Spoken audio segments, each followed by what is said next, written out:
হযরতে জারির রাদিয়াল্লাহু তাআলা আনহু এইরকম বসে আছেন।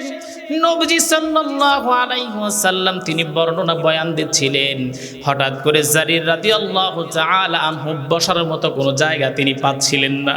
হযরতে জারির রাদিয়াল্লাহু তাআলা আনহু তিনি দাঁড়িয়ে আছেন।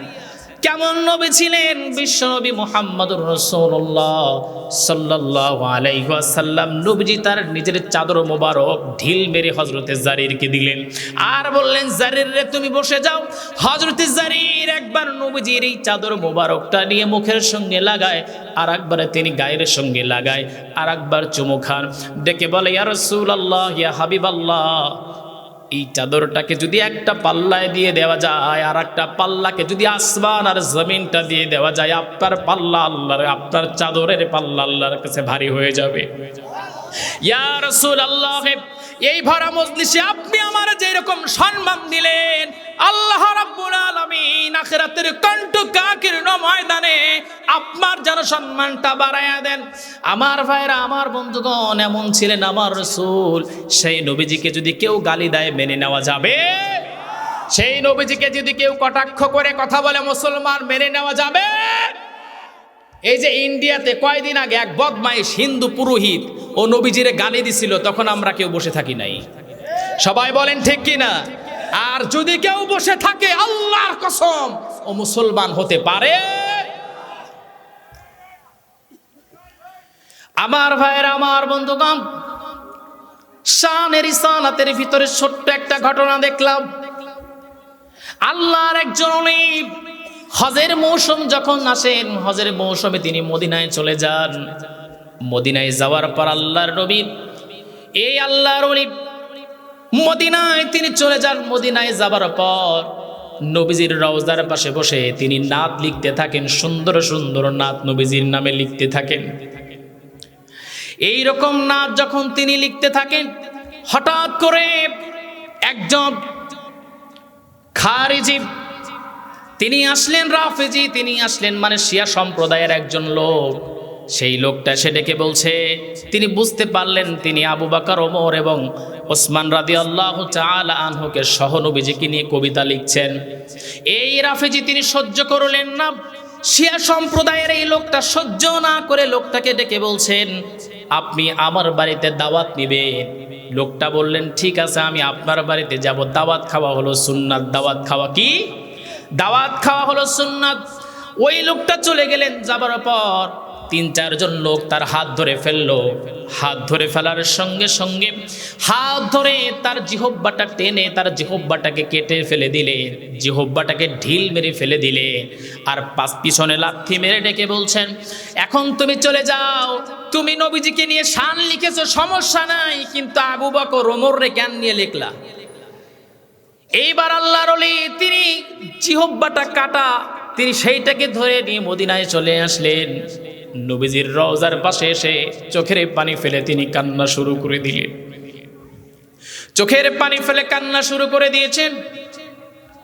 আর তিনি ডেকে বলে, ইয়া রাসূলুল্লাহ, অন্য কোনো উদ্দেশ্যে আমি মদিনায় আসি না, বরঞ্চ এই মদিনায় আসার পিছনে এক নাম্বার কারণ হলো, ইয়া রাসূলুল্লাহ, আমি আপনার মুহাব্বত চাই, আমি আপনার ভালোবাসা চাই।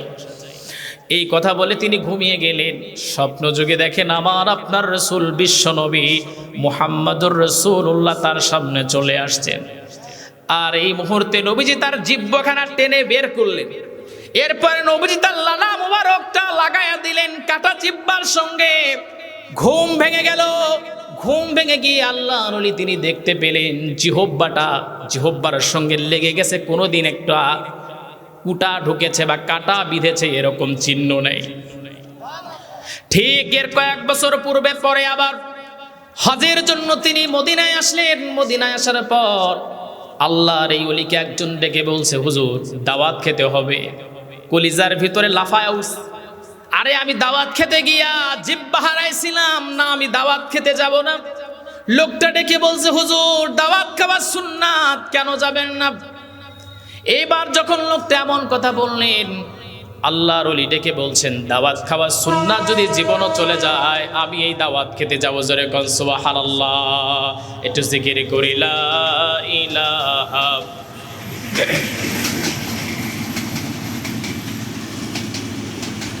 লা ইলাহা লা ইলাহা ইল্লাল্লাহু ইল্লাল্লাহু ইল্লাল্লাহু ইল্লাল্লাহ লা ইলাহা ইল্লাল্লাহু মুহাম্মাদুর রাসূলুল্লাহ। সবাই বলি সাল্লাল্লাহু। আমার ভাইরা কষ্ট হচ্ছে আপনাদের? দুই চারজন করে উঠতেছে যে, চলবে তো নাকি কিছুক্ষণ? আমার একটু যদিও কষ্ট হচ্ছে, তারপরেও কথা শোনা যাবে তো নাকি ইনশাআল্লাহ? আমার ভাইরা, আমার বন্ধুগণ, এইবার তিনি নবীজির সুন্নাত আদায় করার জন্য রওনা দিয়ে দিলেন। যাবার পর ঘরের ভিতরে বসতে দেওয়া হলো। এইবার ওই লোকটা কাঁধের উপরে একটা বানর নিয়ে আসছে। বানর নিয়ে এসে ডেকে বলে, হুজুর, এর গত বছর 1 বছর পূর্বে আপনি হজ করতে এসেছিলেন মদিনায়, অথবা আপনি এখানে আসছিলেন, হজের টাইমে আসছিলেন, একজন লোক আপনার জিহ্বা কেটে দিয়েছিল। হ্যাঁ, দিয়েছিল। আল্লাহর ওলি এবার সেই লোকটা ডেকে বলছে, হুজুর, যেই লোকটা আপনার জিহ্বাটাকে কেটে দিয়েছিল সেইটা ছিল আমার বাবা। এই যে আমার বাবার চেহারার দিকে তাকায়া দেখেন, আপনার সঙ্গে বেয়াদবি করার কারণে শুধু আপনার সঙ্গে বেয়াদবি করে নাই, নবীজির সঙ্গে বেয়াদবি করেছে। আমার বাবারে আল্লাহ রাব্বুল আলামিন বানর বানিয়ে দিয়েছেন। লোকটা চোখের পানি ফেলে দিলেন আর বললেন, মান আহাব্বা লিল্লাহ ওয়া আবগাদা লিল্লাহ ওয়া আ'তা লিল্লাহ ওয়া মানআ লিল্লাহ ফাকাদ ইসতাকমালাল ঈমান। মে মুস্তাফা চুমে नहीं दुखती कभी आँखें, जो नामे मुस्तफा चूमे नहीं दुखती कभी आँखें। नबी की नात सुन ले तो बदन मैला नहीं होता, मोहम्मद के गुलामों का कफन मैला नहीं होता। সবাই বলে আল্লাহু আকবার। আর একটু জোরে বলি আল্লাহু আকবার। আমার ভাইরা, আমার বন্ধুগণ, প্রত্যেকটা সেক্টরে আমার নবী সেরা একজন নবী। রাজনীতির দিক থেকে আমার নবীজি শ্রেষ্ঠ একজন রাজনীতিবিদ। আল্লাহু আকবার। এই জন্য আপনার জীবনটাকে এই রাস্তায় পরিচালিত করতে হবে। আপনার জীবনটাকে সেই রাস্তায় পরিচালিত করতে হবে। ইসলাম এমনি এমনি আসে নাই। ইসলামটা কায়েম করতে গিয়া তায়েফের ময়দানে নবীজির রক্ত ঝরেছিল ভাই। উহুদের ময়দানে নবীজির রক্ত ঝরেছিল, সাহাবায়ে কেরামের রক্ত ঝরেছিল। কিন্তু সেই দিকে আপনার পদার্পণ নাই। আপনি আজকে এমন একজন মানুষের নেতা বানালেন যার দাড়ি নাই, খালি মোষ। আছে না নাই? সবাই বলেন আছে না নাই? আছে। মুখ দেখা যায় না, না? আমি একজন নেতার দেখছি এরকম যে দুধ খাইতে গিয়া দুধের স্বর লাগছে, উনি বুঝতেই পারে নাই কি মোষ, হাইব্রিড জাতের মোষ। এরকম লোক আছে না নাই? সবাই বলেন আছে না নাই? আর আমরা নেতা বানতে চাই তাদের যাদের মুখে আল্লাহর নবীজির সুন্নাত আছে। সবাই বলেন ঠিক কি না? আমার ভাইরা, আমার বন্ধুগণ, আপনার এই জীবনটাকে কোন রাস্তায় পরিচালিত করবেন এখন বুঝার আর কোনো বাকি। 2 নাম্বার, আপনাকে প্রশ্ন করা হবে, ওয়ান শাবাবিহি ফিমা আবলাহু, তুমি তোমার এই যৌবনকালটা কোন রাস্তায় ব্যয় করেছো। এই বিষয়টা যখনই আসে তখন আমি অবাক হয়ে যাই আর তাজ্জব হয়ে যাই। এই যৌবনের হিসাব যদি চান, আমি কি হিসাব আল্লাহর সামনে দাঁড়ায়া দেব। আমার ভাইরা, আমার বন্ধুগণ, প্রত্যেকটা মানুষই কেবলই জানে তার যৌবনটা সে কোন রাস্তায় ব্যয় করেছে। ঢাকার ভিতরে আমি মাঝে মাঝে যাই, যেহেতু ঢাকাতে নামাজ পড়াই শুক্রবার, সেই ক্ষেত্রে আমি যেহেতু ঢাকার ভিতরে যাই, কিছু কিছু মেয়ে এবং ছেলেদের দেখলে অবাক হয়ে যেতে হয়। কিছু কিছু ছেলেদের দেখি কানে দুল পড়ছে, চুল এত বড় বড়। সেদিন একটা ছেলেকে আমি দেখলাম, আমি মনে করেছি মেয়ে মানুষ, সামনে গিয়ে দেখি না আসলেও ছেলে মানুষ। আমার ভাইরা, আমার বন্ধুগণ, আবার মেট্রো রেলে চড়লে দেখা যায় এমন কিছু মেয়ে আছে, মনে হচ্ছে জামা ফেটে এখন দেহটা বের হয়ে যাবে। এইরকম পরিবারের মেয়ের অভাব নাই। আমি শুধু এদের দেখে চিন্তা করি, আহারে এদের পরিবার, এদের মাকে, এদের বাবাকে, ছেলেটাকে, মেয়েটাকে এমন করে রাস্তায় তাদের বের করে দিয়েছে। আমার ভাইরা, আমার বন্ধুগণ, লোকমান হাকিমের নামে আল্লাহ পাক একটা সূরা নাজিল করলেন। কেন করলেন? তিনি বলেছিলেন, অনেকগুলো উপদেশের ভিতরে একটা উপদেশ সন্তানকে দিয়েছেন, ইয়া বুনাইয়া আকিমিস সালাহ, হে সন্তান, তুমি নামাজ আদায় করবা। এমন উপদেশ সন্তানকে কয়জন দিবেন বলেন? একজনও দেন নাই না? দিছে আছে। আমার ভাইরা, আমার বন্ধুগণ, ছেলেটা যখন নামাজ পড়বে তখন ইন্নাস সালাতা তানহা আনিল ফাহশাই ওয়াল মুনকার, নিশ্চয়ই নামাজ মানুষকে অশ্লীল কাজ থেকে দূরে রাখে। আপনার ছেলেটাকে যদি আপনি নামাজ পড়াতেন, নামাজের যদি আন্দোলন শিখাতেন, আল্লাহর কসম করে বলছি ওই ছেলেটা কোনোদিন ইয়াবাখোর হতো না।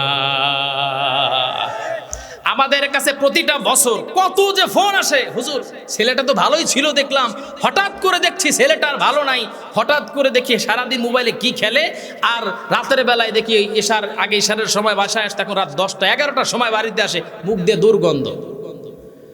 আমি বলি, ছেলেটারে কোনোদিন নামাজেরও কথা বলছেন? বলে, হুজুর এরকম তো কিছু বলা হয় নাই। আমি বলি, ওই ছেলেটা ইয়াবা খাইছে অথবা গাঁজা খায় আসছে। যে খায় গাঁজা ওর শরীর হয় তাজা নাকি?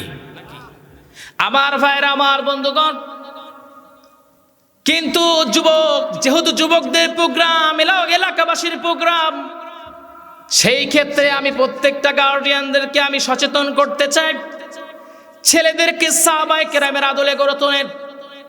ছেলেটাকে নবীজি যেমন করে চলতে বলেছেন তেমন করে গঠন করেন। অবশ্যই ছেলেটা ইয়াবাখোর হবে না, গাঁজাখোর হবে না।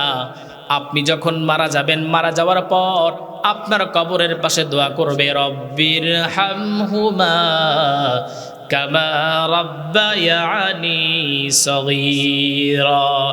সবাই বলি, রব্বির হামহুমা কামা রাব্বায়ানি সগীরা। আল্লাহর নবী বলেন, কোন সন্তান যদি মা আর বাবার কবরের পাশে দাঁড়ায় যদি এই দোয়াটা করে, ওই মা বাবার কবরের ভিতরে যদি আগুন জ্বলে যায়, আল্লাহর কসম করে বলছি ওই কবরের আযাব আল্লাহ পাক নিভায়া দেয়। আমার ভাইরা, আমার বন্ধুগণ, এই জন্য আপনাকে বুঝতে হবে, ছেলেটাকে আলেম বানান, ছেলেটাকে হাফেজ বানান, এরপরে আপনি জেনারেল শিক্ষিত করেন, ডাক্তার বানান, ইঞ্জিনিয়ার বানান, আমার কোনো সমস্যা নাই। তবে কোরআনের শিক্ষা দেন, কারণ কোরআন যে শেখে সে কখনো মা বাবার অবাধ্য হতে পারে। আমার ভাইয়ের, আমার বন্ধুগণ, আমি একজন যুবক সাহাবীর জীবনী পড়েছিলাম। আরবের ভিতরে এমন সম্ভ্রান্ত যুবক আর দ্বিতীয়টি ছিল না। সেই যুবক মুসাব বিন উমাইর রাদিয়াল্লাহু তাআলা আনহু। তার লাইফ স্টাইল শুনে আমি যখন দেখলাম অবাক হয়ে গেলাম। আজ থেকে ১৫০০ বছর পূর্বে তিনি যে জামা ব্যবহার করতেন, দ্বিতীয়বার সেই জামা পরতেন না। মুসাব বিন উমাইর রাদিয়াল্লাহু তাআলা আনহু যে পারফিউম একবার ব্যবহার করতেন, রাস্তা দিয়ে অনেকক্ষণ পর্যন্ত ঘ্রাণ পাওয়া যেত যে এই রাস্তায় মুসাব হেঁটে গেছে। আরবের ভিতরে হাতে গোনা ৫ জন মানুষ যে দামি জামা পরতেন, আতর লাগাতেন, স্বর্ণ অলংকার পরতেন, তার মধ্যে এই মুসাব ছিল একজন। এত সুন্দর দেখতে, আরবের ভিতরে দ্বিতীয় কোন যুবক এত সুন্দর দেখতে ছিল না। একদিন তিনি মায়ের কাছে গেলেন, গিয়ে দেখলেন তার মা পাথরের মূর্তির সামনে গিয়ে সিজদায় নত হয়ে আছে। বিচক্ষণ এই যুবক চিন্তা করলেন, আমি আমার মাকে যেই দৃশ্য যে অবস্থায় দেখছি, এই মূর্তির কোনো কিছু করার ক্ষমতা নাই। আল্লাহ পাক সেটা ডেকেও বলছেন কোরআন আল কারীমের ভিতরে, আমার ইবাদত করবা, আমার সঙ্গে কোনো শিরিক করা যাবে। ওয়া'বুদুল্লাহ ওয়া লা তুশরিকু বিহি শাইআ, অবশ্যই তোমরা আমি আল্লাহর ইবাদত করবা, আমার সঙ্গে কাউকে শিরিক করা যাবে না। তিনি চিন্তা করলেন কোন ধর্ম, যেই ধর্ম শ্রেষ্ঠ ধর্ম। চিন্তা করতে করতে কে যেন কানের কাছে এসে ডেকে বলে, মুসাব রে, চিন্তার কোনো কারণ নাই, তুমি দৌড়ে চলে যাও আব্দুল্লাহ বিন মুহাম্মদ বিন আব্দুল্লাহর কাছে। তার কাছে যদি তুমি যাও তাহলে তুমি সঠিক রাস্তা পেয়ে যাবা। আল্লাহু আকবার। আমার ভাইয়ের, আজকে আমাদের এটা চিন্তা করতে হয় নাই, চিন্তা করতে হচ্ছেও না, কিন্তু তবু আমরা সঠিক ধর্মকে পরিপূর্ণভাবে পালন করতে পারতেছি না, ব্যর্থ হয়ে গেলাম। কিন্তু মুসাব চলে গেলেন দারুল আরকামের ভিতরে। দারুল আরকামের ভিতরে গিয়ে দেখেন আমার আপনার নবী ওই সময় দাঁড়িয়ে নবীজি বয়ান দিতেছিলেন, সাহাবায়ে কেরামেরা বসে আছেন। মুসাব বিন উমাইর রাদিয়াল্লাহু তাআলা আনহু এবার আমার আপনার নবীজির বয়ান শুনতেছিলেন। একজন যুবক আর একজন যুবক সাহাবী এবং অন্যান্য সাহাবায়ে কেরাম তারা দেখলেন মুসাব এই জায়গায় চলে আসছে। ওই সাহাবী দেরি করে নাই, সঙ্গে সঙ্গে নবীজির বয়ানের সময় হাত তুলে আল্লাহকে ডেকে বলছে, আল্লাহ, এই যুবক সাহাবী আরবের সম্ভ্রান্ত ফ্যামিলির একজন সম্ভ্রান্ত ফ্যামিলির একজন যুবক, নাম মুসাব। এই মুসাবকে তুমি দ্বীনের জন্য কবুল করে নাও। আল্লাহর নবী বয়ান শেষ করলেন। বয়ান শেষ করার পর মুসাব এইবার যখন নবীজির সামনে গিয়ে বসলেন, নবীজি ডেকে বলছে, মুসাব রে শোনো, কেন তুমি এই জায়গায় আসলা, আর আমার বয়ান শুনে তোমার কি মনে হয়?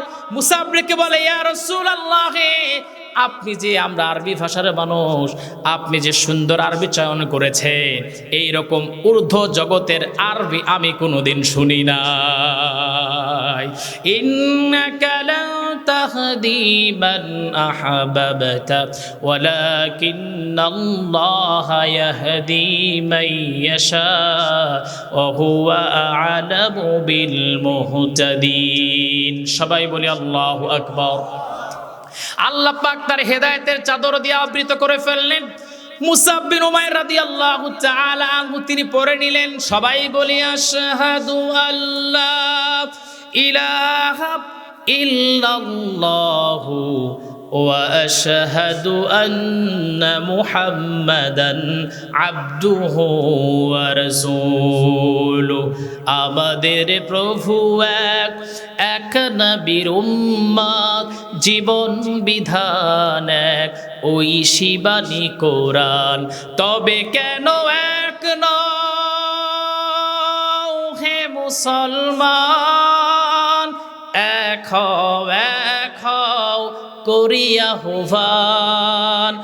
বাইতুল্লাহ এক, মদিনা শরীফ এক, উহুদ পাহাড় এক, বদরের মাঠ এক, একটা তো জীবন আর মরণ তো একবার, সকলের তরে আছে একই স্থান। তবে কেন এক নও হে মুসলমান, এক হও, এক হও করিয়া আহ্বান। ঠিক কিনা আমার ভাইরা, আমার বন্ধুগণ? বিচ্ছিন্ন ছিলাম, এই জন্য এই 17টা বছর জুলুমের শিকার হয়েছি। কথা বলতে পারি নাই, কোরআনের হক অনুবাদটা করতে পারি নাই, স্টেজ থেকে নামাই পর্যন্ত দিছি। আমার ভাইরা, আমার বন্ধুগণ, যখন এক হয়েছি, বাতিল দেরি করে নাই, মামার দেশে চলে গেছে। ঠিক কিনা? নাকি স্বামীর দেশে? স্বামীর দেশে। আমার ভাইরা, আমার বন্ধুগণ, মুসাব বিন উমাইর রাদিয়াল্লাহু তাআলা আনহু এইবার তিনি মুসলমান হয়ে যাবার পর নবীজি তাকে নামাজের জন্য বললেন। তিনি নামাজ আদায় করতেন পর্দার আড়ালে। যখন তিনি নামাজে দাঁড়ালেন, তার মায়ের একটা দাস ছিল, সেই দেখে ফেলল। মার কাছে বললেন, মা, সন্তানকে ডেকে বলছে, মুসাব রে, তোমাকে আমি স্বর্ণ অলংকার দিয়েছি, তোমাকে এত দামি জামা দিয়েছি বাবা, তোমাকে এত সুন্দর কিছু আমি দিয়েছি, উপহার দিয়েছি। আরবের ভিতরে অন্য কোনো যুবক এত রাজকীয় অবস্থায় চলে না। ও মুসাব রে, তুমি দ্বীনের রাস্তা থেকে ফিরে আসো, তুমি আমার ধর্মে চলে আসো। মুসাব বিন উমাইর রাদিয়াল্লাহু তাআলা চোখের পানি ফেলে বলছে, মা ওই মুহাম্মাদের কথা যখনই শুনেছিলাম আমার কলিজার ভিতরে কি যেন প্রবেশ করেছে, সহ্য করতে পারি নাই, নিজের অজান্তেই কালেমা পড়ে মুসলমান হয়ে গিয়েছি। আমার একটা জীবন নয়, যদি আমার এই জীবনটাকে যদি 1000 বার আল্লাহ দেয় আর তুমি যদি 1000 বার যদি আমাকে জবাই করে ফেলো, আল্লাহর কসম আমি ওই মুহাম্মাদের এই কালেমা ছেড়ে দেব না। আল্লাহু আকবার। আমার ভাইয়ের, আমার বন্ধুগণ, খারাপ লাগতেছে নাকি? কষ্ট হচ্ছে? আচ্ছা একটু তাকবীর দেন তো, লিল্লাহে তাকবীর। পিছন দিক থেকে দিচ্ছেন না, সবাই একসঙ্গে লিল্লাহে তাকবীর। কি বলবো দুঃখের কথা, এই তাকবীরটাও বাংলাদেশে নিষিদ্ধ ছিল। আচ্ছা লিল্লাহে তাকবীর, আল্লাহু আকবার কোন দলের স্লোগান? কার স্লোগান? এখানে হজ করছেন কতজন?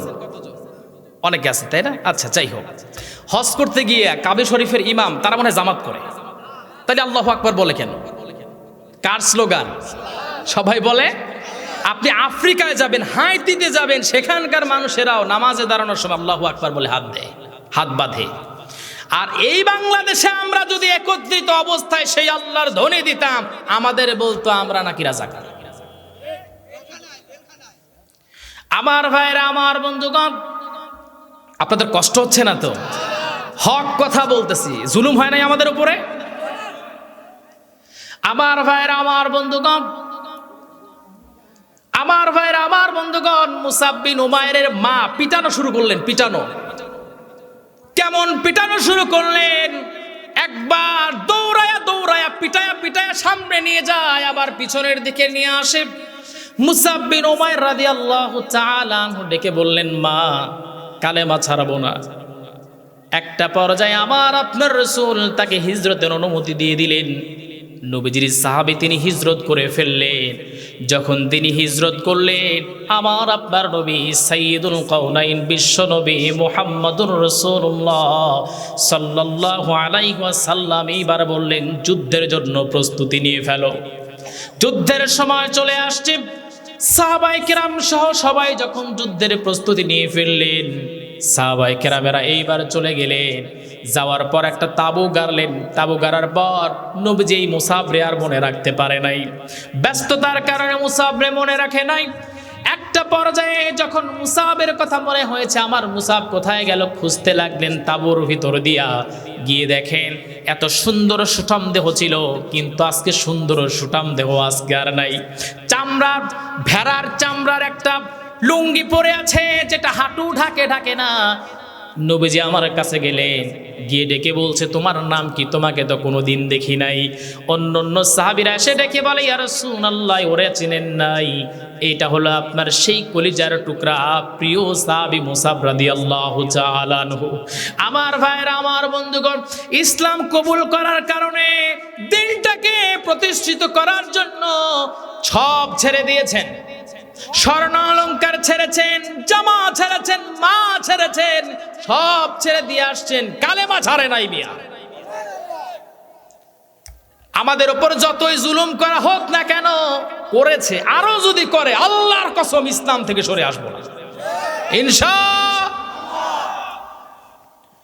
আমার ভাইরা, আমার বন্ধুগণ, মুসাব বিন উমাইর রাদিয়াল্লাহু তাআলা আনহু এইবার নবীজি চোখের পানি ছেড়ে দিলেন আর বললেন, সাহাবীরা শোনো, দুনিয়াতে যদি কোনো জান্নাতি যুবককে দেখতে চাও, আমার এই মুসাবের দিকে তাকায়া তাকায়া দেখো, দুনিয়াতে আল্লাহর জান্নাত কামাই করে ফেলেছে।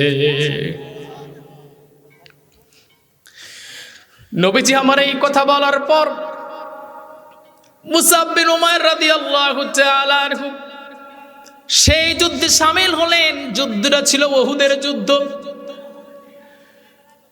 নবীজির জন্য সবচেয়ে কষ্টের একটা যুদ্ধ ছিল।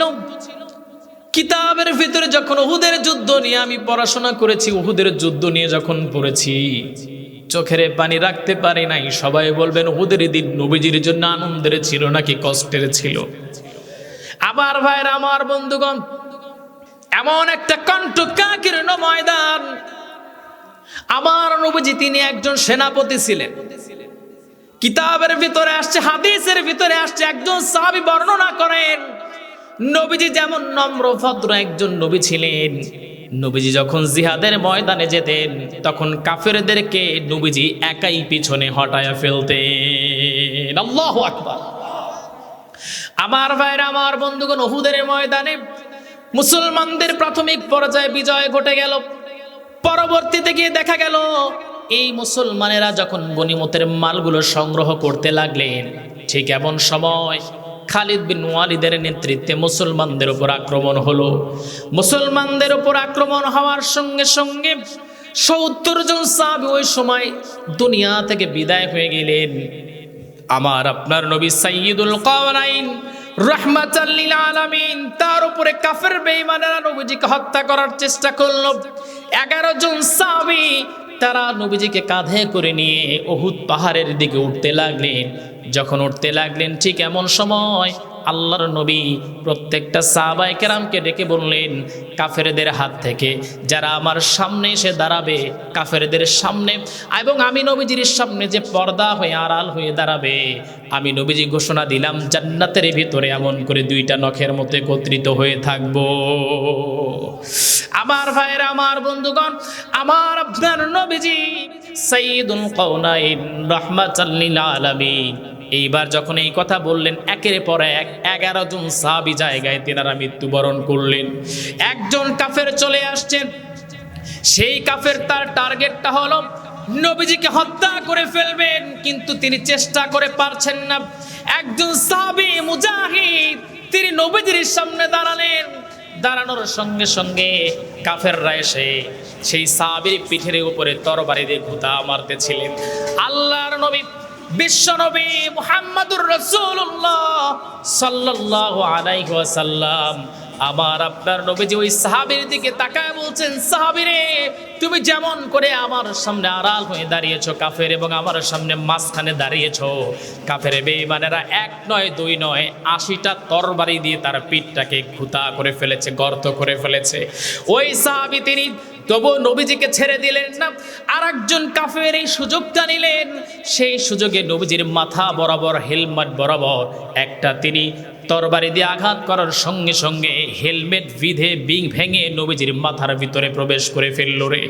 আমার নবীজি সহ্য করতে পারছিলেন না, হাড় ভেদ করে হেলমেটটা ভিতরে যখন চলে গেলেন, যাওয়ার সঙ্গে সঙ্গে আমার আপনার নবীজি সাইয়্যিদুল কাওনাইন তিনি ডেকে বলছেন, ও আমার সাহাবায়ে কেরাম কে কোথায় আছো? কিন্তু নবীজি গর্তের ভিতরে পড়ে গেছেন, কোনো সাহাবায়ে কেরাম তাকে পাচ্ছিলেন না।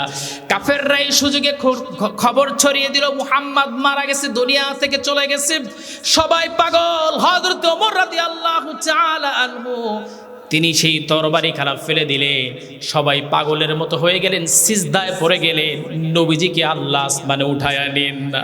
ঠিক এমন সময় হযরতে একজন বিচক্ষণ সাহাবী হযরত আলী রাদিয়াল্লাহু তাআলা আনহু তিনি খুঁজতে লাগলেন, গিয়ে দেখেন আমার আপনার নবীজি গর্তের ভিতরে কায়েত হয়ে পড়ে আছে। হযরত আলী নবীজিকে তুললেন, তোলার পর ডেকে বলছে, ইয়া রাসূলুল্লাহ, আপনার মাথা থেকে রক্তক্ষরণ হচ্ছে। নবীজি ডেকে বললেন, ও আলী, আমার মাথার ভিতরে হেলমেট ঢুকে পড়েছে রে আলী, আমি সহ্য করতে পারছি না। ঠিক একজন অন্ধ মহিলা সাহাবী ছিলেন, তার কানেও পৌঁছায় গেছে যে নবীজি মারাইছে। ওই মহিলা সহ্য করতে পারছেন না, লাঠি নিয়ে তিনি সামনের দিকে অগ্রসর হচ্ছিলেন। একজন ডেকে বলছো, আম্মার তুমি সামনে অগ্রসর হচ্ছ, তুমি জানো নাকি তোমার স্বামী তো উহুদের ময়দানে মারা গেছে। তিনি সামনে অগ্রসর হচ্ছেন। আর একজন ডেকে বললেন, তোমার সন্তান তো দুনিয়া থেকে বিদায় হয়ে গেছেন। আবার সামনে অগ্রসর হলেন, ডেকে বলছেন, তোমার ভাইয়ের ছেলে তো দুনিয়া থেকে বিদায় হয়ে গেছেন। মহিলা সাহাবী আম্মারা তিনি ডেকে বলছেন, কেন আমার ছেলের কথা বলো, কেন আমার স্বামীর কথা বলো, কেন আমার ভাতিজার কথা বলো? আমি আমার এই কান দিয়ে শুনেছি যে আমার নাকি নবী নাকি উহুদের ময়দানে শহীদ, সহ্য করতে পারি না, আগে নবীজিকে দেখবো তারপরে অন্য কথা। তিনি গেলেন নবীজির সামনে। ইতিমধ্যে নবীজির সামনে সাহাবায়ে কেরামেরা এসে ঘিরে ফেলেছেন।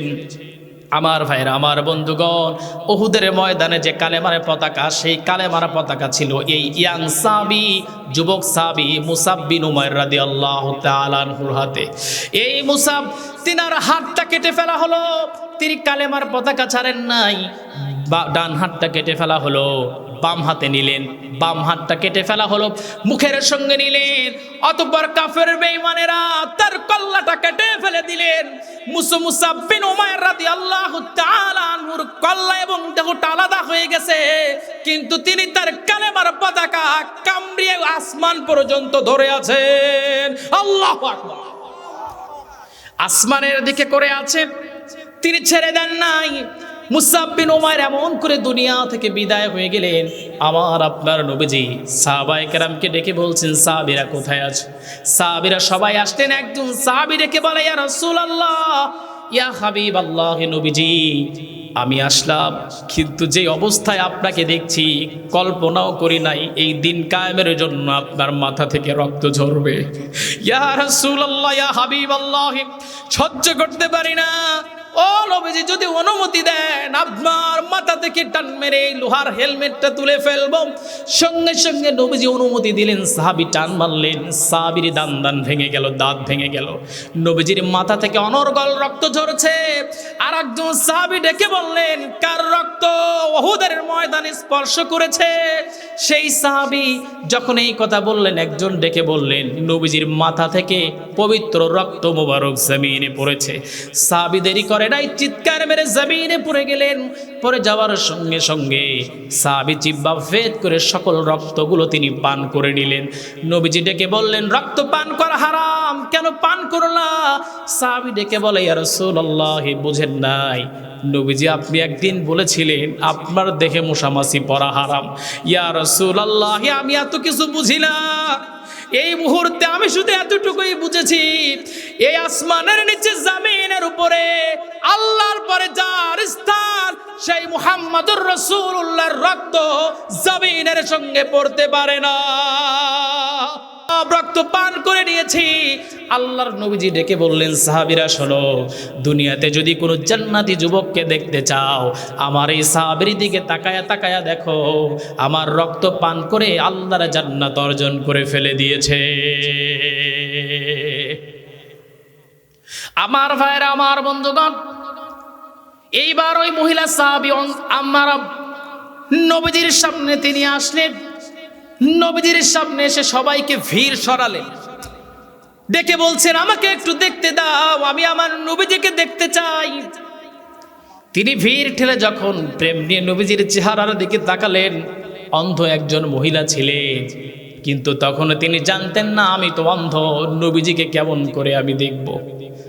প্রেম নিয়ে আশিক হয়ে যখন নবীজির সামনে এসে যখনই দাঁড়িয়েছেন, আল্লাহ রাব্বুল আলামিন দুটি চক্ষু ওই মহিলার ভালো করে দিয়েছে। মুমিন তো কখনো মাথা নত করে না, হোক না সে বন্দি কারাগারে। আল্লাহর ভালোবাসা যে পেয়েছে, রুখবে তারে বলো কেমন করে। মুমিন তো কখনো মাথা নত করে না, হোক না সে বন্দি কারাগারে। একটু জিকির করি, লা ইলাহা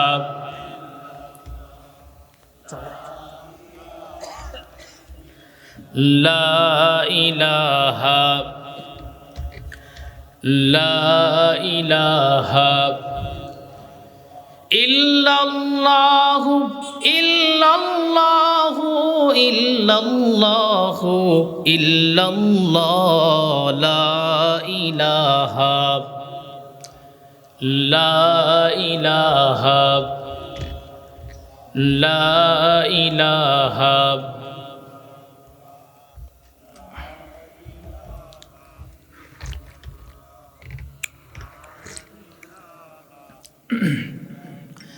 লা ইলাহা ইল্লাল্লাহু মুহাম্মাদুর রাসূলুল্লাহ।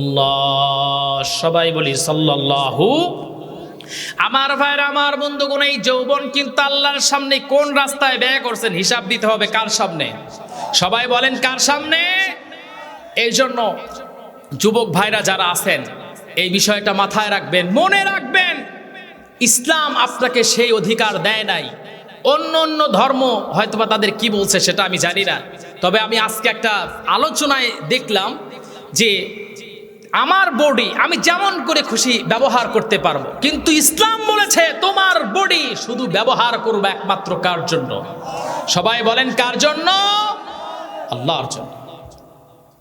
আমার ভাইরা, আমার বন্ধুগণ, আজকের যুবকদের দিকে তাকালে বড় অবাক হতে হয়। যুবকরা এখন ফোনের মধ্যে ব্যস্ত, তারা এখন প্রেম নিয়ে ব্যস্ত, আছে না নাই? আর কিছু কিছু হুজুর আছে প্রেম বিশেষজ্ঞ, আছে না নাই? আছে না নাই? ওরা যুবকদেরকে আর উদ্বুদ্ধ করে, প্রেম করো, বাবারে গিয়ে বলবা যে পছন্দ হয়েছে, পরবর্তীতে বিয়ে করবা।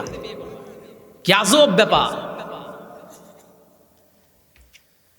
সেদিন একজন আপনাদের রাজশাহীর একটা ছেলে, ওর নামটা মনে নাই আমার, তো বলতেছে যে এই ঈদের সময় তুমি তোমার বাবাকে একটা মেসেজ ড্রপ করবা। কি মেসেজ? যে আব্বা মা, আরে ঈদটা একা একা নষ্ট করতে যাচ্ছি না, এখন একত্রিত অবস্থায় একটু ঈদ পালন করতে চাচ্ছি, তো একটু ব্যবস্থা করে দেয়। এরকম কথা হলো নাকি? হ্যাঁ, ও না না, আর একটা ওই ছেলেটা বলছে এমন যে জান আল্লাহর জমিনে থেকে আমরা আর আলাদা থাকতে, জান আবার কি? চিন্তা করছেন এগুলো কথা? মানুষ তো এগুলো ভালো চোখে নেয় না। অতএব কথা বলতে হবে আপনাকে সংযত অবস্থায়।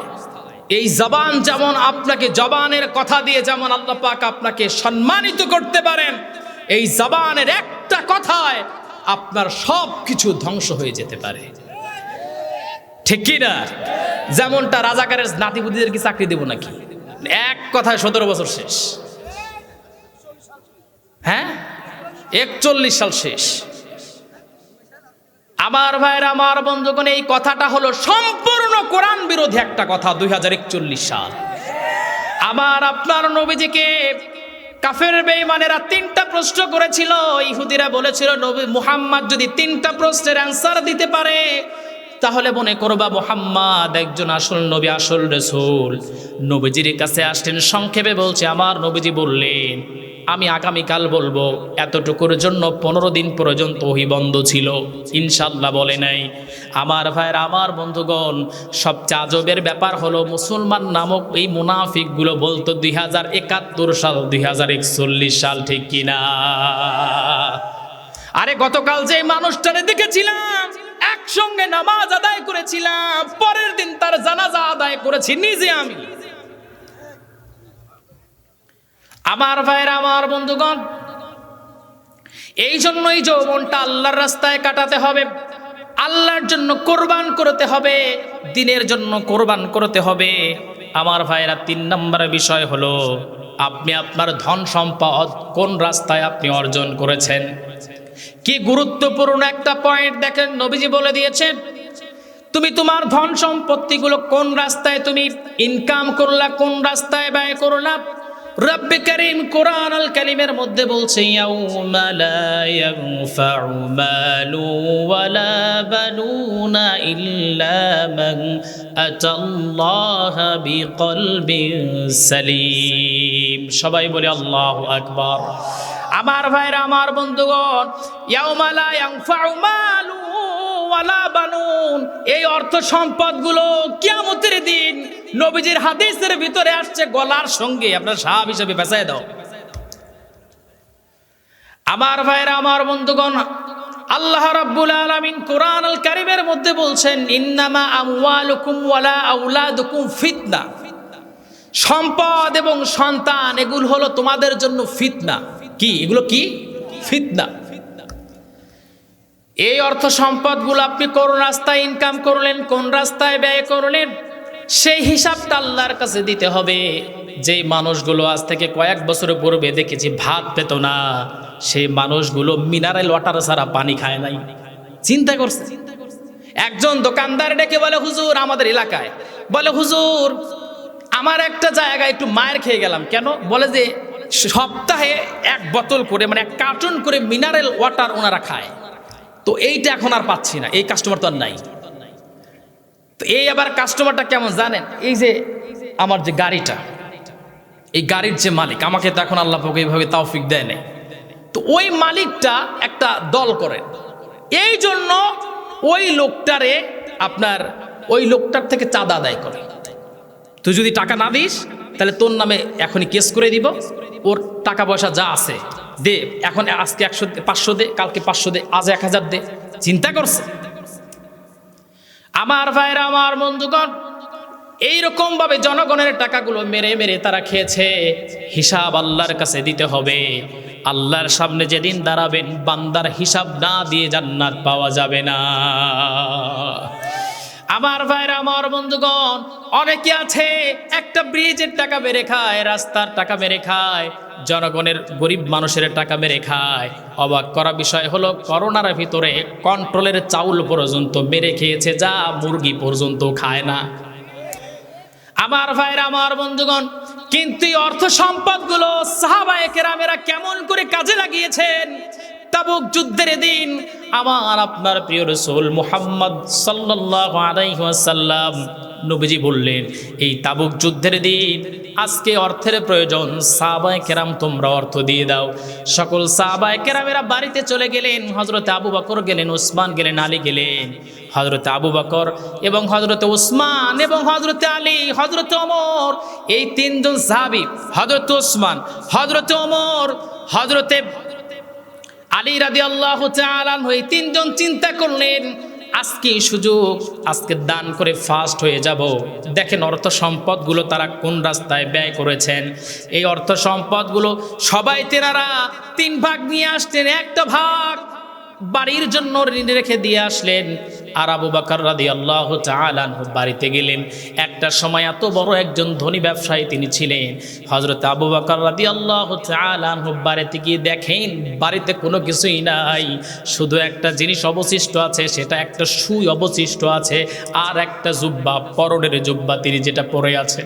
অথচ আবু বকর রাদিয়াল্লাহু তাআলা আনহু আরবের ভিতরে ধনী একজন ব্যবসায়ী ছিলেন। এই আবু বকর রাদিয়াল্লাহু তাআলা আনহু চিন্তা করলেন, এই তাবুকের যুদ্ধের দিন আমার এই সুই একটা জামা, এটা ইসলামের জন্য বড় উপকারে লেগে যেতে পারে। এই চিন্তা করে সেই সম্পদগুলো, এই জামা, একটা সুই নবীজির সামনে নিয়ে আসতেছেন। হঠাৎ করে এর পূর্বে 3 জন সাহাবী সহ অন্যান্য সাহাবায়ে কেরাম দান করা শেষ।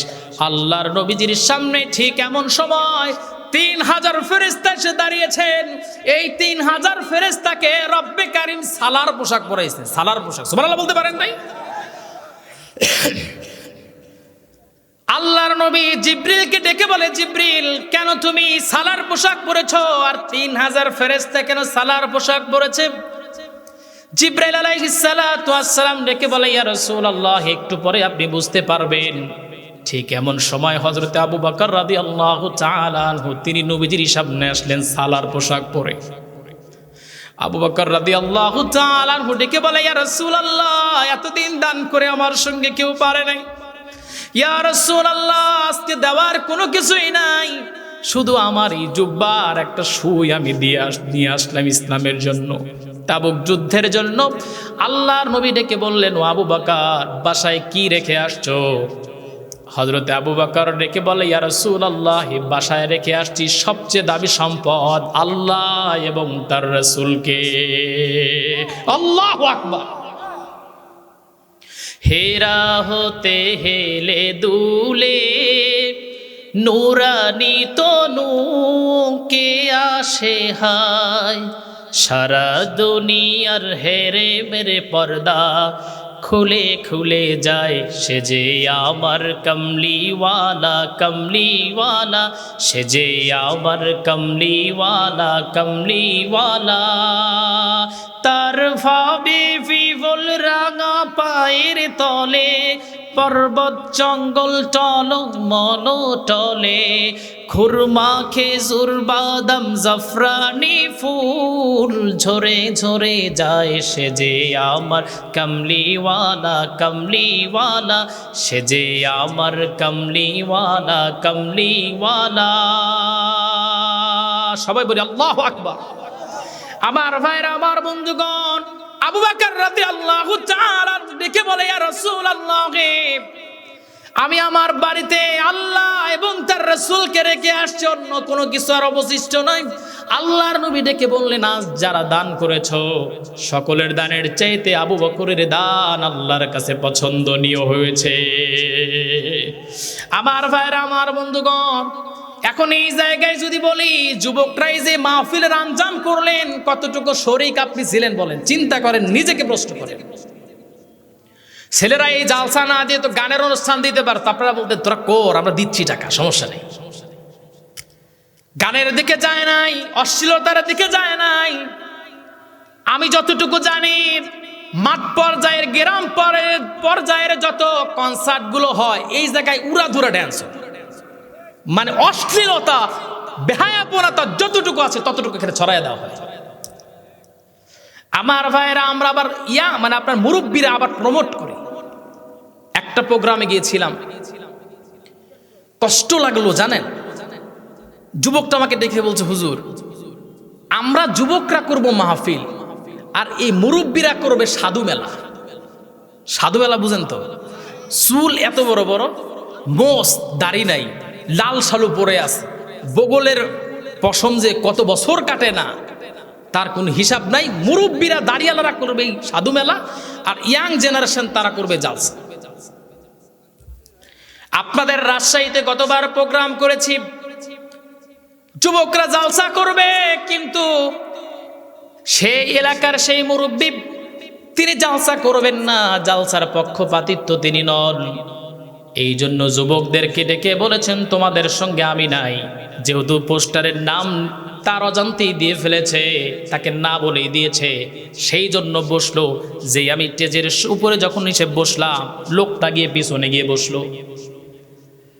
জালসা শেষে আমাকে যুবকেরা ডেকে বলছে, হুজুর ওই সভাপতি সাহেব উনি জালসা হতে দিবে না, থানায় কমপ্লেন করছে। রাজশাহীর কথা বলতেছি, জায়গার নামটা বলবো না, আশেপাশে আছে। আমার ভাইরা, আমার বন্ধুগণ, অতএব আপনাদের উচিত যুবকদের সহযোগিতা করা। কোন কোরআনের কথায় কার হেদায়েত হয়ে যায় কেউ বলতে পারে না। আমার ভাইরা, আমার বন্ধুগণ, এই জন্য যুবকদের সঙ্গে থাকবেন তো সবাই ইনশাআল্লাহ। হাত তুলে নেয় যদি টাকা দেওয়া লাগে, সবাই বলে ইনশাআল্লাহ। আমার ভাইরা, আমার বন্ধুগণ, যদি ওই পয়েন্ট না, তবু ওই পয়েন্টের দিকে যেতে হয়। অর্থ সম্পদ আপনি কোন রাস্তায় ইনকাম করেছেন, কোন রাস্তায় ব্যয় করেছেন, হিসাব দিতে হবে কার কাছে? সবাই বলেন কার কাছে? শেষ পয়েন্ট যেহেতু, সেই ক্ষেত্রে আমি একটু বলতে চাই, আল্লাহ রাব্বুল আলামিনের নবী সাইয়্যিদুল কাওনাইন রাহমাতাল লিল আলামিন মুহাম্মদ সাল্লাল্লাহু আলাইহি ওয়াসাল্লাম প্রত্যেকটা বিষয় সম্পর্কে দুনিয়ার মানুষকে অবহিত করেছেন, জানিয়ে দিয়েছেন। এই জন্য এই বিষয়গুলো আমাদেরকে অবশ্যই জানতে হবে। নবীজি বলেন, ওয়ামা আমিলা ফিমা আলিমা, তুমি কতটুকু জেনেছো এবং কতটুকু সে অনুযায়ী আমল করছো। এই যে আপনারা কতটুকু জানলেন, কতটুকু আমল করলেন, যতটুকু জানলেন ততটুকু আমল করছেন কিনা হিসাব দিতে হবে কার কাছে? সবাই বলেন কার কাছে? আল্লাহর কাছে।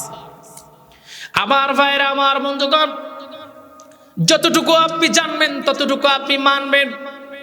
কুরআনুল কারীমের ভিতরে আল্লাহ পাক বলছেন, ইয়া আইয়ুহাল্লাযীনা আমানু লিমা তাকুলুনা মা লা তাফআলুন। আল্লাহ রাব্বুল আলামিন বলছেন, ইয়া আইয়ুহাল্লাযীনা আমানু, হে ঈমানদারগণ, লিমা তাকুলুনা মা লা তাফআলুন, তোমরা যেটা করো না সেটা তোমরা বলো। অনেক আলেমরে আমি দেখেছি, অনেক, সবার কথা বলতেছি না, হাতে গোনা কিছু আমি যাদেরকে চোখে পড়েছে, নামাজ পড়ে না কিন্তু টেজে উঠে নামাজের বয়ান করে। কষ্ট লেগেছে, কলিজায় আঘাত লেগেছে, অথবা ঘরের চিত্র আর টেজের চিত্র সম্পূর্ণ আলাদা। আমার ভাইয়েরা, আমার বন্ধুগণ, এই জন্য আপনাকে যতটুকু জানলেন ততটুকু আপনাকে মানতে হবে। বিশেষ করে মা বোনদের এই বিষয়টা হলো, প্রত্যেকটা হুজুরেরা স্বামীদেরকে নিয়ে কথা বলে, স্ত্রীদেরকে নিয়ে কথা বলে, সন্তানকে নিয়ে কথা বলে, মহিলারা কোন কাজ করলে আল্লাহর জান্নাতে যাবে সেই বিষয়গুলো নিয়ে কথা বলে। কোরআনুল কারীমের ভিতরে আল্লাহ রাব্বুল আলামিন মহিলাদের এটা হলো হতাশার জায়গা। এই যদিও এটা কোনো পয়েন্ট ছিল না, তবুও বলছি, হতাশার জায়গা হলো তাদেরকে যদি কোনো মহিলা নামাজ না পড়ে তাহলে যদি নামাজের যদি উপদেশ দেয়া যায়, তারা বলে নামাজ কেমনে পড়বো, আমার ঘরের ভিতরে তো ফেরাউন বসে আছে, ও নামাজ নিজেও পড়ে না আমাকেও পড়তে দেয়। তাহলে মানে আসল ফেরাউনের সোর্স আমি বড় সে ফেরাউন নাকি? আল্লাহ রাব্বুল আলামিন উদাহরণ টেনেছেন, লূত আলাইহিস সালাতু ওয়াস সালামের উদাহরণ টেনেছেন। তিনি একজন নবী ছিলেন, কিন্তু তার স্ত্রী সে একজন সমকামিতা ছিলেন। এখন পর্যন্ত তার পাথর, লূত আলাইহিস সালাতু ওয়াস সালামের স্ত্রীর পাথর এখনো আছে। অন্যদিকে ফেরাউন, সে কিন্তু নবী ছিল না, একজন জালিম ছিল, একজন জালিম কাফের। অথচ তার ঘরে আসিয়া আলাইহিস সালাতু ওয়াস সালামের মতো রমণী, চারজন বিশ্ববিখ্যাত রমণী, তার মধ্যে ইনি ছিলেন। আল্লাহ পাক উদাহরণ দিয়েছেন মহিলাদেরকে। কোন নজর পেশ করবেন আপনারা?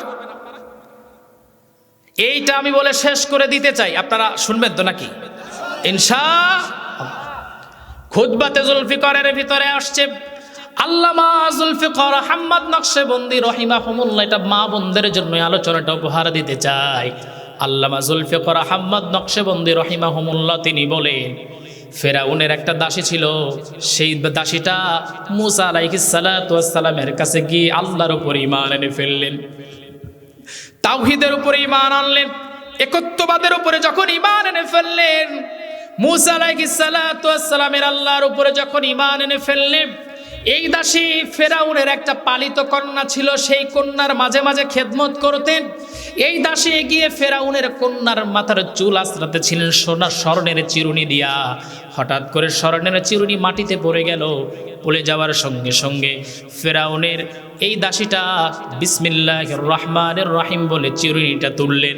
তোলার সঙ্গে সঙ্গে ফেরাউনের এই পালিত কন্যা ডেকে বলল, ও দাসী রে, তুমি কি মুসার আল্লাহর উপর ঈমান এনেছো নাকি? হ্যাঁ, ঈমান এনে ফেলেছি।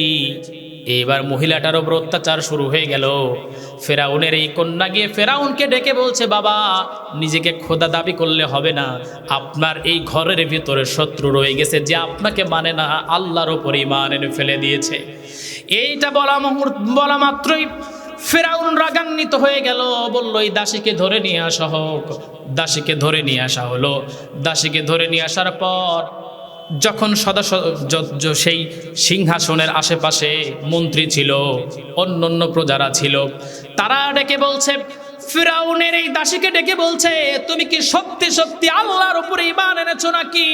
ফেরাউনকে তুমি রব হিসেবে মানো না? এইবার মহিলা ডেকে বলছেন, অবশ্যই সেই আল্লাহর উপর ঈমান এনেছি, দুনিয়ার কারো উপরে আমি ঈমান আনতে পারবো না। এইবার ফেরাউন ডেকে বলছে, ও দাসী, তোমাকে আমি সুযোগ দিচ্ছি, এতটুকু সময় দিলাম, এই সময়ের ভিতরে তুমি আল্লাহর উপর থেকে ঈমান তুমি ফেলে দিবা, ছেড়ে দিবা, আর আমি ফেরাউনের উপরে তুমি ঈমান আনবা। এই কথা বলতে দেরি হয়েছে। মহিলাটা ডেকে বলছে, তুমি যদি আমার জীবনটাকে যদি 1 নয় 2 নয় 100 বার তুমি যদি আমাকে হত্যা করো, আল্লাহর কসম করে বলছি, আল্লাহর উপরে যে ঈমান এনেছি এই থেকে আমি 1 চুল পর্যন্ত নড়ব না। আল্লাহু আকবার। আমার ভাইরা, আমার বন্ধুগণ, ফিরআউন কতটুকু জালিম হতে পারে এই জায়গা থেকে একটু আপনি শিক্ষা নেন। জালিম যারা, তারা কতটুকু নির্দয় হতে পারে এই জায়গা থেকে শিক্ষা নেন। মহিলাটার সঙ্গে সঙ্গে একটা ছোট বাচ্চা ছিল, বুকের দুধ পান করতেছিল, এবং ওই মহিলার ওই দাসের আরো 2টা সন্তান ছিল। 2টা সন্তানকে নিয়ে আসা হলো। ফেরাউন ডেকে বললেন, তেল নিয়ে আসো। বড় ডেকচি নিয়ে আসা হলো, ডেকচির ভিতরে তেল ঢালা হলো। আর ফেরাউন ডেকে বলছে, শেষবারের মতো বলছি দাসী, তুমি ঈমান ছেড়ে দাও। দাসী ডেকে বলছে, ঈমান ছাড়বো না। এই কথা যখন বললেন, সঙ্গে সঙ্গে ফিরাউনের জল্লাদ এসে বড় ছেলেটা, ওই দাসীর বড় ছেলেটাকে নিয়ে তেলের ডেকচির ভিতরে একটা চুবানি মারার সঙ্গে সঙ্গে গোশতগুলো হাড় থেকে আলাদা হয়ে একটা কঙ্কালে পরিণত হয়ে গেল। মহিলা তবুও তিনি বিচলিত হলেন না, আকাশের দিকে তাকিয়ে রইলেন। এরপরের সন্তানটাকে নিয়ে আবার তেলের ডেকচির ভিতরে ফেলে দেওয়া হলো। মহিলা আকাশের দিকে তাকালেন, আর তাকিয়ে চোখের পানি ফেলে ফেলে তিনি কান্না শুরু করলেন। ফেরাউন শেষবারের মতো বলেছেন, 2টা সন্তান চলে গেছে, তাতে কি ছোট সন্তানটা এখনো জীবিত আছে? ও মহিলা, আল্লাহর উপরে ঈমান ছেড়ে দাও, আমি ফিরাউনকে রব হিসাবে মেনে নাও, খোদা হিসাবে মেনে নাও। দাসী ডেকে বলছে, আমার এই সন্তান কেন, আমার জীবনটা যদি আল্লাহর রাস্তায় যদি চলে যায়, আমি আমার সন্তানকে, আমার জীবনকে আল্লাহর রাস্তায় উৎসর্গ করতে দ্বিধাবোধ করি না। আমার ভাইরা, আমার বন্ধুগণ, ওই মহিলা এটা বলার সঙ্গে সঙ্গে ফিরাউনের জল্লাদ আসলেন, সন্তানটারে নিলেন আর তেলের ডেকচির ভিতরে ফেলে দিলেন। এত বড় জালিম মহিলা আকাশের দিকে তাকায়া চিৎকার মেরে শুধু বলেছে আল্লাহ। এক চিৎকারে দিয়ে তিনি বেহুশ হয়ে পড়ে গেছেন। ফিরাউনের জল্লাদ আসলেন। এইবার যখন তার সেন্স ফিরেছে, মহিলাকে ডেকে বলছেন, ও মহিলা, তুমি শোনো, এখনো সময় আছে, নিজের জীবনটা তো জীবিত, তুমি এখনো জীবিত আছো। মহিলা ডেকে বলছে, আমাকে হত্যা যদি করে ফেলেও আমি আল্লাহর ওপর থেকে ঈমান ছাড়বো না। এইবার মহিলাকে বলা হলো, জল্লাদকে বলা হলো, মাথা থেকে পা পর্যন্ত তার চামড়াগুলো চিরে ফেলো। খুতবাতে জুলফিকার 32 খণ্ডের এই কিতাব পাকিস্তানের বড় মাপের একজন আলেম আল্লামা জুলফিকার আহমদ নকশবন্দি রাহিমাহুমুল্লাহ তিনি সুন্দর করে উপস্থাপন করেছেন, লিখেছেন, এই মহিলার মাথা থেকে পা পর্যন্ত চামড়াগুলো গরুর চামড়ার মতো চেরা হলো। এরপরে লবণ লাগানো হলো, মরিচ লাগানো হলো। আল্লাহর বান্দি দুনিয়া থেকে তিনি বিদায় নিয়ে চলে গেলেন। এই দৃশ্য অবলোকন করলেন ফেরাউনের স্ত্রী আসিয়া আলাইহিস সালাতু ওয়াস সালাম। এই দৃশ্য দেখার পর জালিম তাকে ডেকে বললেন, ও ফেরাউন, তোমাকে এতদিন আমি স্বামী হিসাবে সাব্যস্ত করতাম, স্বামী বলতাম, কিন্তু তোমার একটাই নাম হওয়া উচিত, সেটা হলো তুমি জালিম ফেরাউন। নির্দয়ভাবে 3 জন সন্তানকে হত্যা করলা, একজন মহিলাকে কেমন করে তুমি হত্যা করলা? ফেরাউন এইবার ডেকে বলছে, ও আসিয়া, দুনিয়ার এমন কোনো নাজ নেয়ামত নাই তোমারে আমি দেই নাই, ফার্স্ট লেডি তোমাকে আমি করে রেখে দিয়েছি, তারপরেও তুমি আমার বিপক্ষে কেন কথা বলো? আসিয়া ডেকে বলছে, আমি তো আমার আল্লাহকে আল্লাহ হিসেবে মেনে নিয়েছি। ও ফেরাউন, এখন তুমি আর আমার মধ্যে একটা সম্পর্ক নাই, বরঞ্চ তুমি আল্লাহর দুশমন, আর আমি হলাম আল্লাহর গোলাম, আল্লাহর বান্দি। জোরে কোন সুবহানাল্লাহ। আমার ভাইরা, আমার বন্ধুগণ, এইবার আসিয়া আলাইহিস সালাতু ওয়াস সালামকে ধরা হলো, এইবার রাজ সিংহাসনের বাইরে নিয়ে যাওয়া হলো। আর ফিরাউন ছাদের উপর থেকে দাঁড়ায় বলছে, ও আসিয়া, তুমি চিন্তা করে বলবা, কোনোদিন কিন্তু এই রাজপ্রাসাদে ঢুকতে পারবা না। এখনো ভেবে দেখো আমার ভাইরা, আমার বন্ধুগণ, একটা বাড়ি যদি হাতছাড়া হয়ে যায়, তাহলে আপনি নিজে বুঝবেন, যার একটা বাড়ি হাতছাড়া হয়ে গেছে, অন্য একজন ভাই এসে দখল করেছে, সেই ভাই যখন দখল করেছে, তখন যিনি হারিয়েছেন তিনি বুঝবেন সম্পদ হারানোর কি যন্ত্রণা। এই জন্য ফেরাউন ডেকে বলছে, রাজপ্রাসাদে ঢুকতে পারবা না। আসিয়া বললেন, দোয়া করলেন, দরকার নাই। তিনি দোয়া করলেন, রব্বি বিনিলি ইনদাকা বাইতান ফিল জান্নাতি ওয়া নাজ্জিনি মিন আমালি ফিরআউনা ওয়া আমালি। দোয়া করলেন, আল্লাহ, আমার তো ফেরাউনের রাজপ্রাসাদের দরকার নাই, হায় আল্লাহ, আপনার ঘরের পাশে আমি আসিয়ার জন্য একটা ঘর বানাইয়া দে।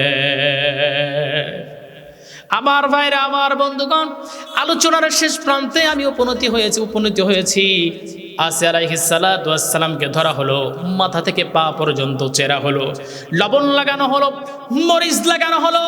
আল্লাহর বান্দী ঈমান ছাড়েন নাই, তিনি দুনিয়া থেকে বিদায় হয়ে গেলেন।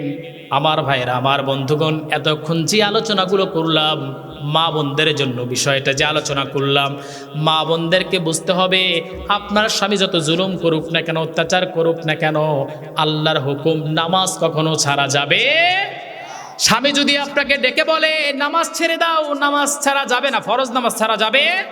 কিন্তু নফল নামাজের ব্যাপারে বিষয় আসছে, নফল নামাজ যদি স্বামী বলে নফল নামাজ ছেড়ে দাও, তাহলে ছেড়ে দেওয়া যাবে। রোজা যদি ফরজ রোজার ক্ষেত্রে বলে, তাহলে ফরজ রোজা অবশ্যই ছাড়া যাবে না, স্বামীকে ছেড়ে দিবেন, ফরজ ছাড়া যাবে। আমার ভাইরা, আমার বন্ধুগণ, মূল পয়েন্ট হলো একমাত্র আল্লাহর দিকে ধাবিত হতে হবে, আমাদেরকে হিসাব দিতে হবে আল্লাহর সামনে গিয়া। অতএব দুনিয়ার যত জালিম আমাদের জুলুম করুক না কেন, একমাত্র আমরা আল্লাহকে আল্লাহ হিসাবে মেনে নিয়েছি।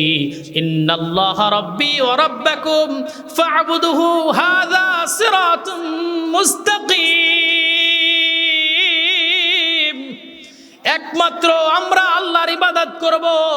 আমার ভাইয়েরা, আমরা যেহেতু রব হিসাবে মেনে নিয়েছি, দুনিয়ার অন্য কোন জালিমকে আমরা মানতে চাই। আল্লাহ পাক আমাদের বুঝার তৌফিক দান করেন। সবাই বলেন আল্লাহুম্মা আমিন। আর একটু জোরে বলেন আল্লাহুম্মা আমিন।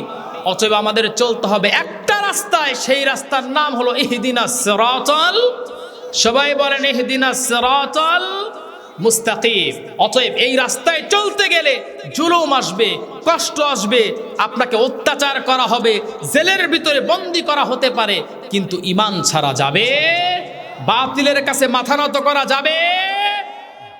তার প্রমাণ দেখিয়ে গেছেন এই বাংলাদেশের। হ্যাঁ, নাই, কে বলে? সময় অনুযায়ী বুঝবেন ইনশাআল্লাহ।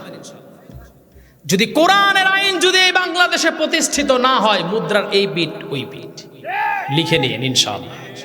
আল্লাহ পাক আমাদের বুঝার তৌফিক দান করেন। সবাই বলেন আল্লাহুম্মা আমিন। আর একটু জোরে বলেন আল্লাহুম্মা আমিন। আমরা এতদিন দেখেছি সব কিছু দিয়ে এই দেশ চলেছে, কোরআন দিয়ে দেশ চললে কেমন দেখা যায় এইটা আমরা দেখতে চাই ইনশাআল্লাহ। আল্লাহ পাক আমাদের বুঝার তৌফিক দান করেন। সবাই বলেন আল্লাহুম্মা আমিন।